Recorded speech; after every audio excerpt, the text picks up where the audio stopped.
सुबह 10 बजे से लेकर 11 बजे के बीच में उपस्थित हूँ आप सबके सामने। आज जिनकी कुंडली लेकर के आया हूँ इनका नाम अभिषेक है। झारखंड से ये कुंडली आई है, टाटा नगर से। शुरू करते हैं आज का कार्यक्रम। कहीं नहीं जाना है, बिल्कुल बन के रहिएगा। कार्यक्रम के आरंभ में सबसे पहले बताऊंगा आपको मनुस्मृति की बात, जिसमें भगवान मनु ने अपने आदि ग्रंथ मनुस्मृति में धर्म, अर्थ, काम और मोक्ष में से धर्म, अर्थ और काम को त्रिवर्ग की संज्ञा में रखा है। इनको एक वर्ग में बांट दिया है और मोक्ष को अलग रख दिया है। मोक्ष को अलग इसलिए रखा है क्योंकि वो आपके कर्म का सर्वोत्कृष्ट फल है। वो आपके कर्म का सर्वोत्कृष्ट फल है। जो कोई भी कार्य किसी भी व्यक्ति के द्वारा अगर किया जाता है और उसका फल अगर मोक्ष के रूप में उसे प्राप्त नहीं होता है तो उसे श्रेष्ठ कर्म नहीं कहा जाता। मतलब मोक्ष का अर्थ होता है इच्छाओं से मुक्ति, और वस्तुतः इच्छा का न होना ही मोक्ष है ना। न इच्छा सा मोक्ष, जिसको कोई इच्छा नहीं है वही मोक्ष है। तो कहने का अर्थ है कि धर्म, अर्थ और काम ये त्रिवर्ग के अंतर्गत आते हैं। मोक्ष सर्वोत्कृष्ट पुरुषार्थ है। पुरुषार्थ चतुष्टय में 4 हैं, धर्म, अर्थ, काम और मोक्ष, जिसमें से त्रिवर्ग के अंतर्गत धर्म, अर्थ और काम है। चौथा पुरुषार्थ मोक्ष है, जो सर्वोत्कृष्ट पुरुषार्थ है। समझ में आ गई होगी बात। आइए अब आपको इनकी कुंडली पे लेके आता हूं। ये जल तत्व की राशि लग्न में बनी है। ये चर प्रकृति की राशि है जो लग्न में बनी है। लग्न वणिक स्वभाव का बना है। मतलब इसके जो स्वामी चंद्रमा है वो ब्राह्मण वर्ण के होते हैं, पर वो व्यापारिक नेचर वाले ग्रह होते हैं, जातक को व्यापारी बनाते हैं। वैसे इस कुंडली में बहुत अच्छे तरीके से समझने से पहले आपको अपनी कुंडली का पंचांग अवश्य ही देख लेना चाहिए।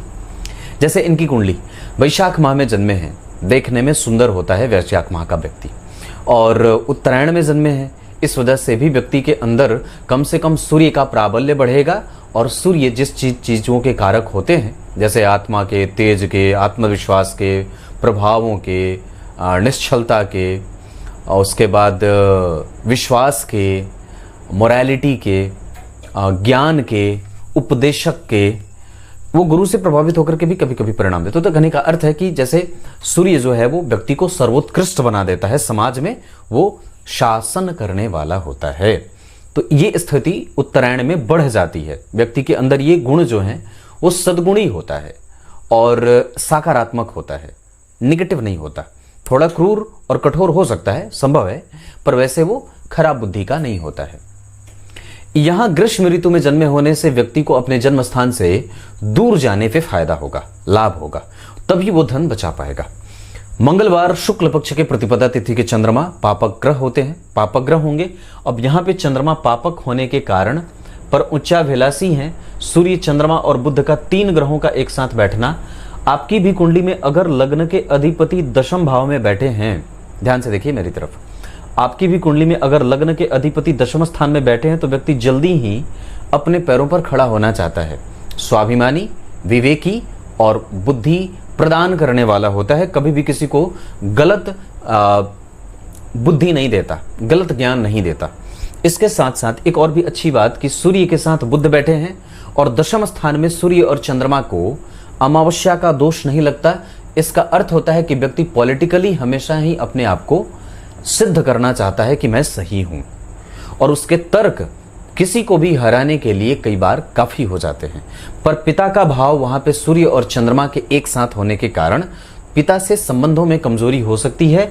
ये मिथुन लग्न की, मिथुन राशि के अधिपति बुध यहीं बैठे हैं और डिग्री के आधार पे अस्त हो जाएंगे। 11 डिग्री के बुध हैं, 10 डिग्री के सूर्य हैं। अब होगा क्या कि चंद्रमा जो है वो 17 डिग्री के, तो अवस्था के आधार पे तीनों ही ग्रह बहुत ही अच्छे बैठे हैं, पर बुध अस्त हो जाएंगे। इस कारण से व्यक्ति का व्यय असंतुलित होगा, ऋण से मुक्ति में दिक्कत होगी, व्यवहारिकता में कभी कमजोरी हो सकती है।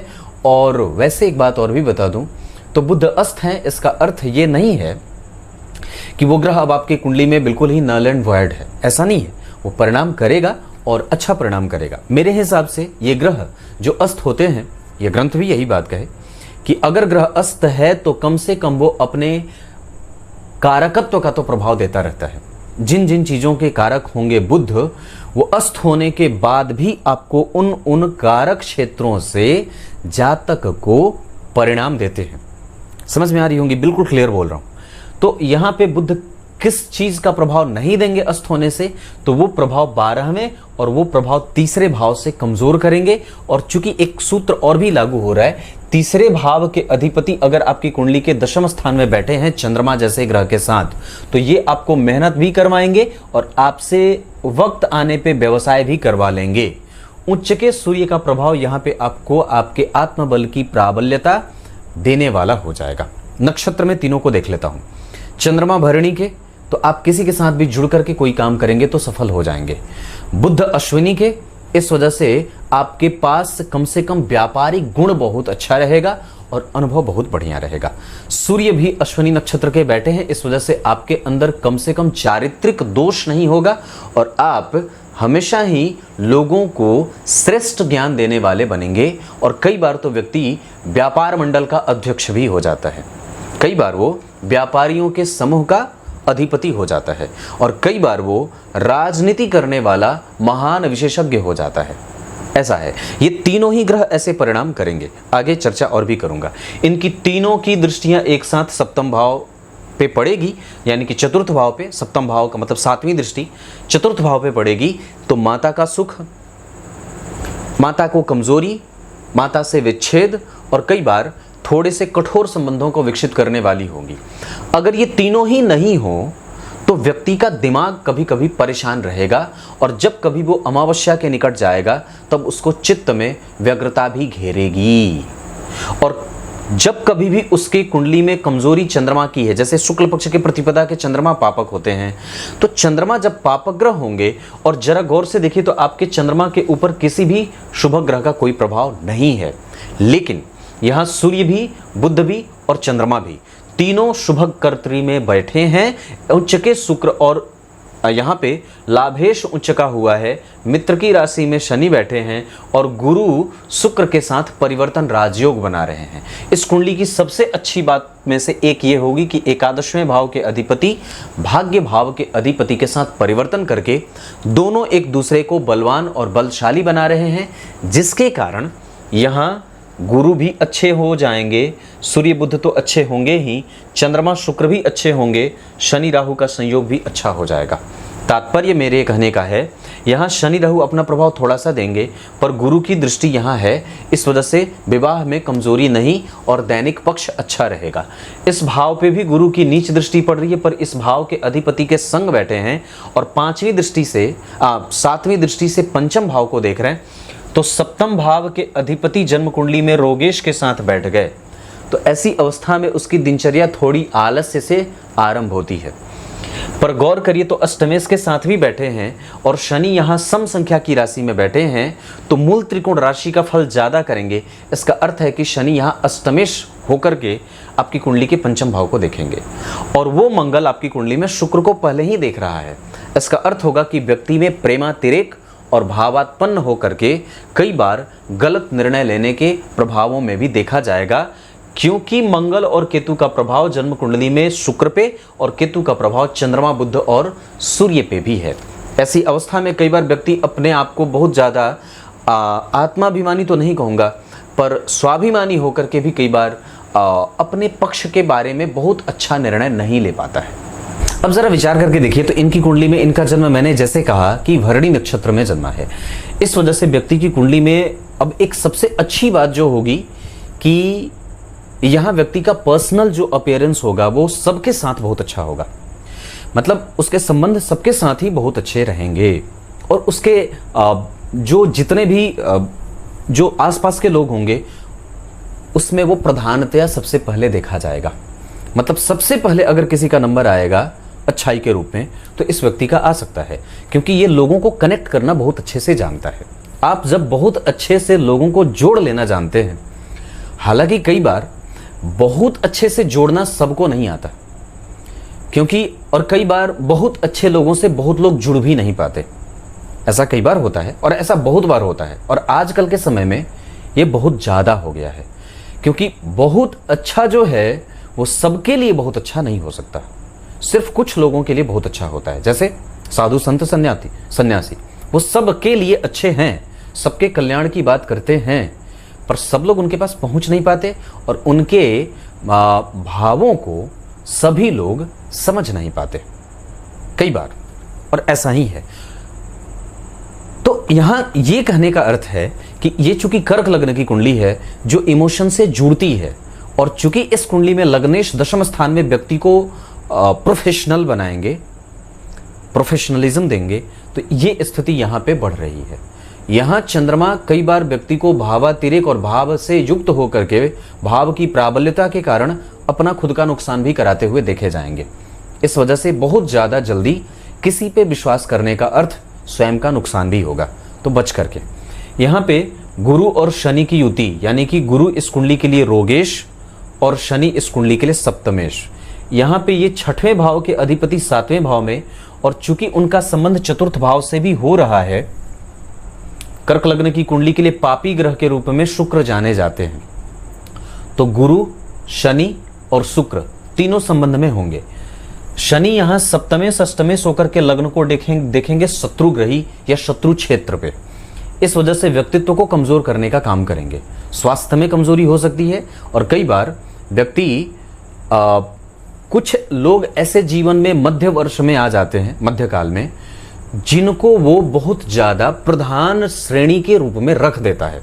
ध्यान से समझिए मैं कहना क्या चाह रहा हूं। 30वें वर्ष में 32वें वर्ष में एक कोई ऐसा व्यक्ति आए, मान लीजिए आपकी पत्नी आ गई, और उसको व्यक्ति कई बार इतना ज्यादा आगे बढ़ा देता है अपने जीवन में कि बाकी के लोग छूटने लगते हैं।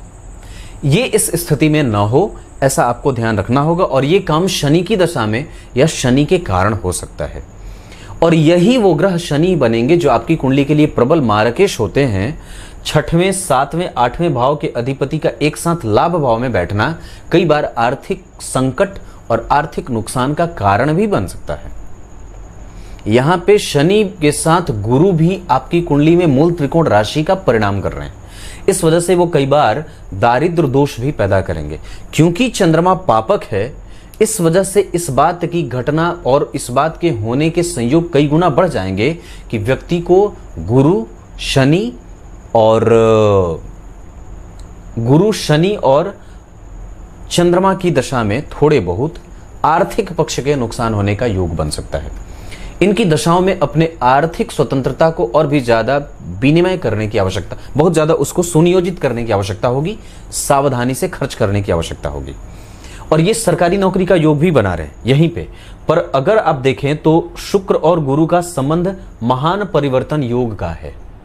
ये सबसे अच्छी बात इस कुंडली में हो सकती है कि गुरु और शुक्र का एक साथ स्थान परिवर्तन करने का योग इस कुंडली को बहुत ज्यादा बलशाली और श्रेष्ठ बनाने में जुगत लगा रहा है। क्लियर है?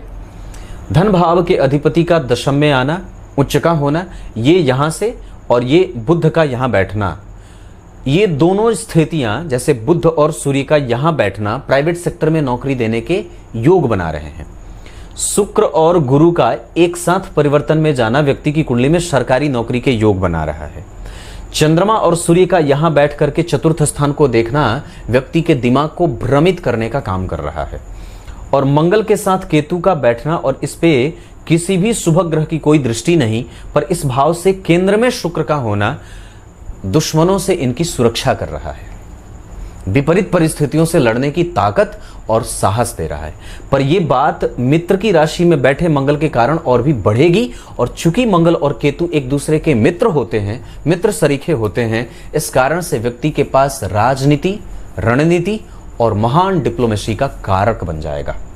ये मंगल और केतु ऐसे परिणाम देंगे। अब आपको मैं नक्षत्रों में गुरु और शनि पे लेके आता हूं।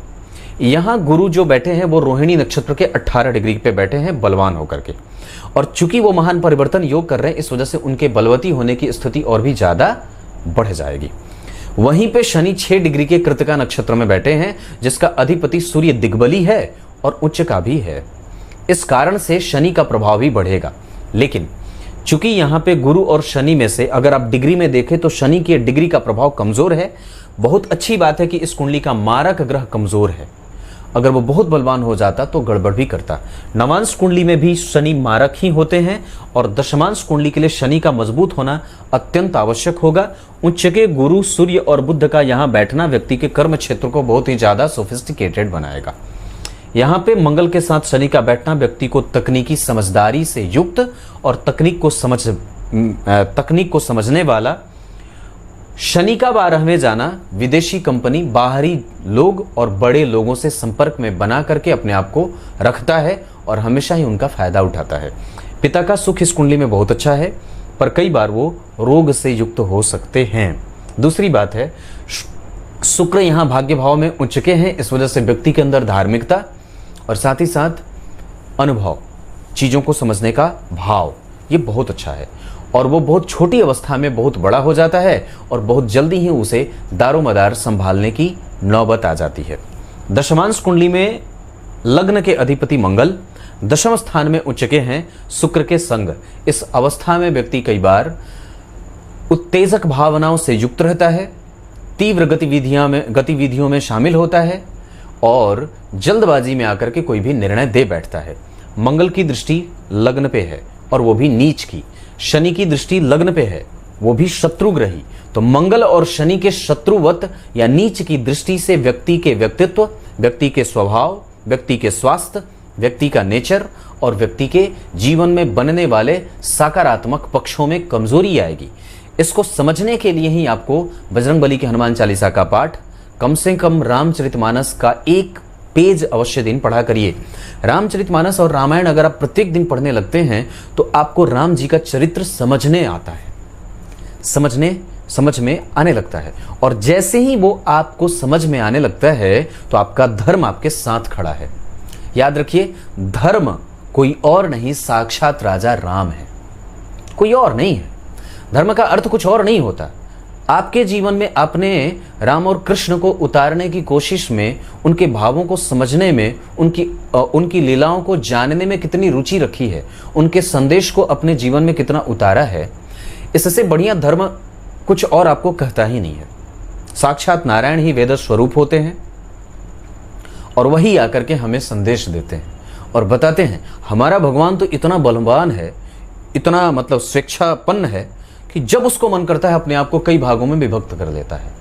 हमारा भगवान तो इतना गुण संपन्न है, वो सर्वांतर्यामी है कि जब उसको लगता है कि नहीं हमें यहाँ आने की आवश्यकता है तो ऋषि मुनियों के माध्यम से, ऋषि मुनियों के वेश में, कई बार पतितों के वेश में, और पतितों को उद्धार करने के लिए, उनके ही सरीके उनको दंड देने के लिए साक्षात धरा पे लीला करने आ जाते हैं, मार करके चले जाते हैं, स्वयं भी मार देते हैं, खुद को भी मार देते हैं किसी सामान्य व्यक्ति के हाथ से, स्वयं को भी मरवा देते हैं किसी सामान्य व्यक्ति के हाथ से, स्वयं की पत्नी का अपहरण भी करवा देते हैं किसी प्रकांड विद्वान के हाथों, और स्वयं को सहायता भी करवा लेते हैं, स्वयं की सहायता भी करवा लेते हैं किसी ऐसे जाति से जिसको सबसे ज्यादा मतलब चंचल कहा जाता है, और महान चंचल आत्मा जिसमें निवास करती है उससे उनका काम फलीभूत हो जाता है। तो हमारे परमात्मा के अंदर इतनी शक्ति है और वो कुछ भी कर बैठता है, समुद्र पे पुल बांधने से लेकर के और कुछ भी करने को लेकर के सब कुछ कर सकता है। तात्पर्य, यहां आपको अपने भावों को और इस चीज को समझने की आवश्यकता है। आपका सूर्य बलवान मतलब राजा रामचंद्र की स्थिति इस कुंडली में बहुत अच्छी है और जन्म कुंडली में चंद्रमा उच्चाभिलाषी हैं पर जन्म कुंडली में शुक्ल पक्ष के प्रतिपदा के हैं, इस वजह से उनमें कमजोरी आ रही है। मतलब हमारे अंदर चंचल भावों की स्थिति ज्यादा है, हमें और भी अपने आप को और ज्यादा स्थित करना होगा। जरा सोच के देखिए कि भगवान कृष्ण की स्थिति बचपन में कितनी चंचलता वाली थी और धीरे धीरे धीरे धीरे कितने वो गंभीर होते गए और इतने गंभीर होते गए कि उन्होंने महाभारत के युद्ध में उपदेश दे डाली।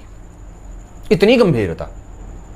अब इसे आप गंभीरता कहेंगे या चंचलता, यह आपके ऊपर बात निर्भर करती है, पर सोच के देखो कि जो हमेशा ही चंचल था और इतने चंचल कि शरीर की चंचलता तो छोड़ो, नेत्र की चंचलता बड़ी बेवल करने वाली थी, नेत्रों से घायल करने वाली, मतलब जो था ना, नेत्र अगर घुमा करके देख लें भगवान तो छुरी चल जाए, ऐसी चंचलता। और वो इतने गंभीर हो गए कि रणभेरी बजने के बाद विश्व का सर्वमान्य ग्रंथ तैयार करवा दिया, है ना।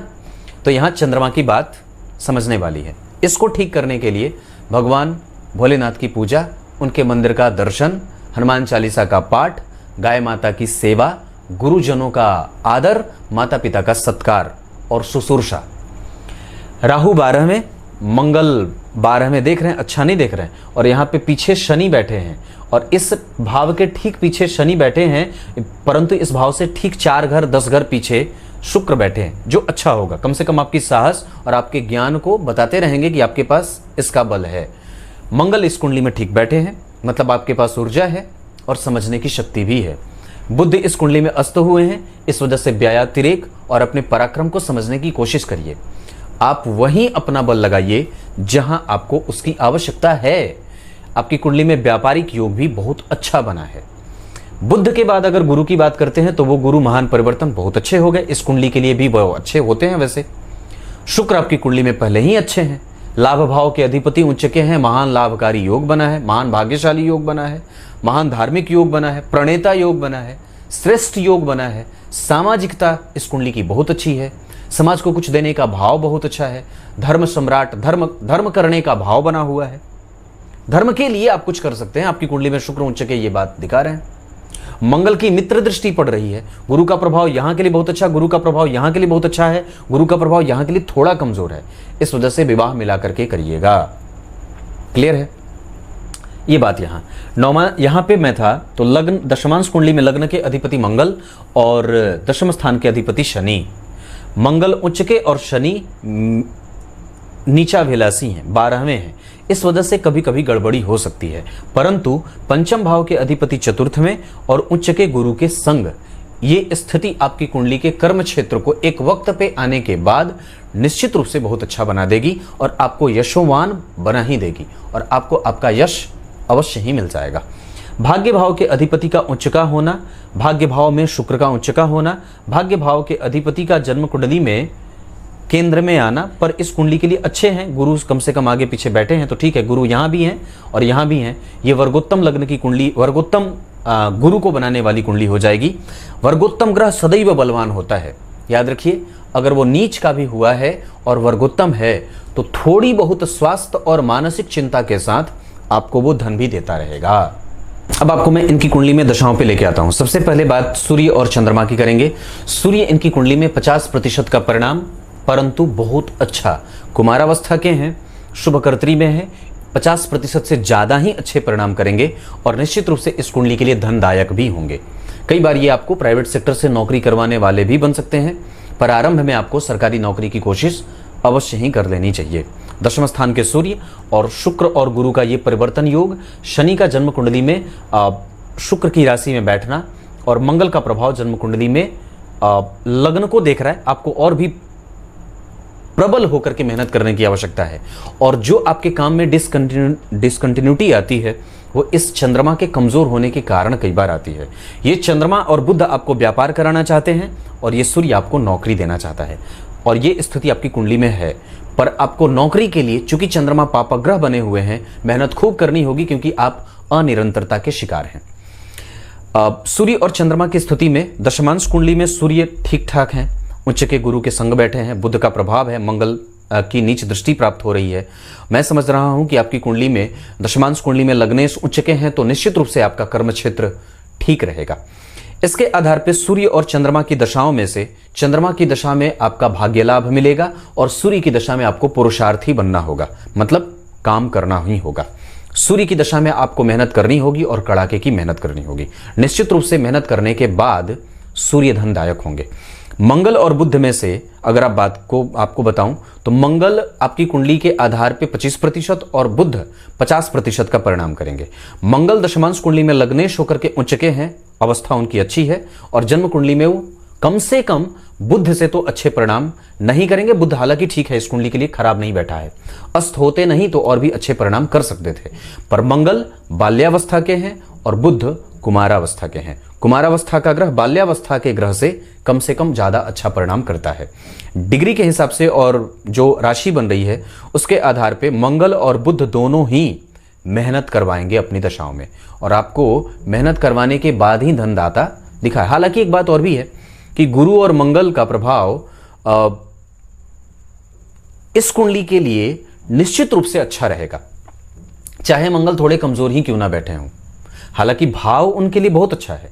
इस भाव का अधिपति आपकी कुंडली में अगर देख लेता तो और भी मंगल को बल मिल जाता, पर ऐसा नहीं हुआ है। परंतु फिर भी मंगल अपना ठीक परिणाम देंगे और निश्चित रूप से गुरु और मंगल की दशा इस कुंडली के लिए अच्छी साबित होगी। आगे बढ़ता हूं। मंगल और बुध के बारे में चर्चा कर रहा था, उसके बाद गुरु और शुक्र की बात करूंगा। तो गुरु और शुक्र का प्रभाव आपकी कुंडली के लिए, और शनि का प्रभाव, गुरु शुक्र और शनि में से गुरु का प्रभाव ज्यादा अच्छा है बनिस्पत शुक्र और शनि के। पर शुक्र और शनि में से अगर आप बात करें तो आपकी कुंडली के हिसाब से शुक्र दशमांशा कुंडली में सप्तमेश होकर के उच्च के ग्रह के साथ बैठे हैं। व्यापारिक सोच यहां भी विकसित हो रही है और कई बार वो कर्म क्षेत्र में थोड़ी बहुत अटखेलियां भी कर रहे हैं, मतलब कमजोरी वाली। लेकिन एक चीज जो मैं देख रहा हूं कि शुक्र और गुरु में से और शनि में से शुक्र और शनि का प्रभाव आपकी कुंडली के लिए भाग्य का साथ देता हुआ, आपको कम मेहनत करवा करके भी थोड़ी मानसिक शांति देता हुआ गुजर जाएगा। पर शनि की दशा में कहीं से भी वैसे कोई कमजोरीपन वाली भाव की स्थिति नहीं बन रही है, तो मैं समझता हूं कि शुक्र और शनि की स्थिति आपकी कुंडली में ठीक है, गुरु की स्थिति भी ठीक है, तीनों ही ग्रह अच्छे बने हैं। पर दशाओं के क्रम में शुक्र और शनि का प्रभाव भी आपकी कुंडली के लिए कमजोर नहीं होगा, इसमें भी आपको प्राप्त होने का योग लगा ही है। शनि की दशा में थोड़े विलंब बनेंगे और यहां पे दाम्पत्य में कमजोरी हो सकती है, पत्नी का स्वास्थ्य और बच्चों का स्वास्थ्य कमजोर हो सकता है, ऐसी स्थितियां बन रही हैं। राहु और केतु आपकी कुंडली के लिए बहुत अच्छे हैं। राहु इस कुंडली के लिए कम से कम 12वें भाव में मिथुन राशि के बैठे हैं, जिसका अधिपति केंद्र में है। अगर वो 12वें भाव में बैठे हैं, मंगल से दृष्ट हैं, पीछे शनि बैठे हैं, तो थोड़ी कमजोरी के साथ अशुभ परिणाम राहु के जरूर मिलेंगे, पर केतु सर्वदा शुभदायक रहेंगे। क्लियर है? इस कुंडली के लिए अंक 7 बहुत अच्छा रहेगा। इस कुंडली के लिए दिन सोमवार का बहुत अच्छा रहेगा। बल के आधार पर आपकी कुंडली में शनि के पास बल बहुत बढ़िया है और सूर्य के पास भी बल बहुत अच्छा देख रहा हूं। 11वें भाव के सूर्य बड़े अच्छे माने जाते हैं, पर दशम स्थान के भी सूर्य खराब नहीं होते हैं। ये इतनी सारी चीजें हैं, सूर्य को बल देना आवश्यक होगा।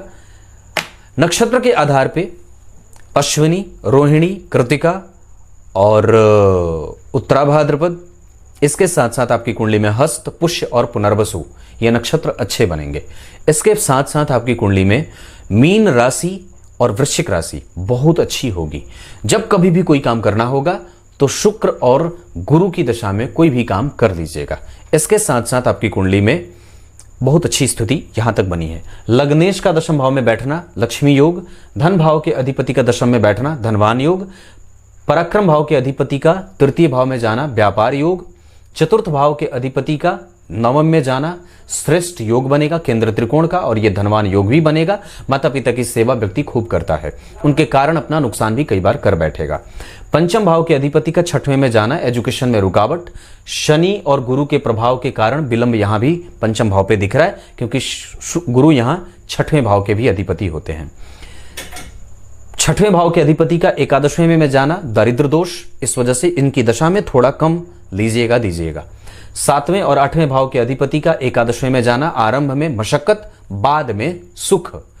नवम भाव बहुत बढ़िया, दशम बहुत अच्छा, 11वां ठीक ठाक बहुत बढ़िया, क्योंकि परिवर्तन योग बना है, बलवान होंगे, और 12वां भाव थोड़ी कमजोरी के साथ। ये आपकी कुंडली है। तब तक के लिए गीता जी का पाठ अवश्य किया करिए, पीपल के वृक्ष को आराधित करिए, और कम से कम एकादशी अवश्य करके उसका पुण्य फल अपने पिता को अवश्य दिया करिए। ये इतना सारा काम। तब तक के लिए बहुत बहुत नमस्कार।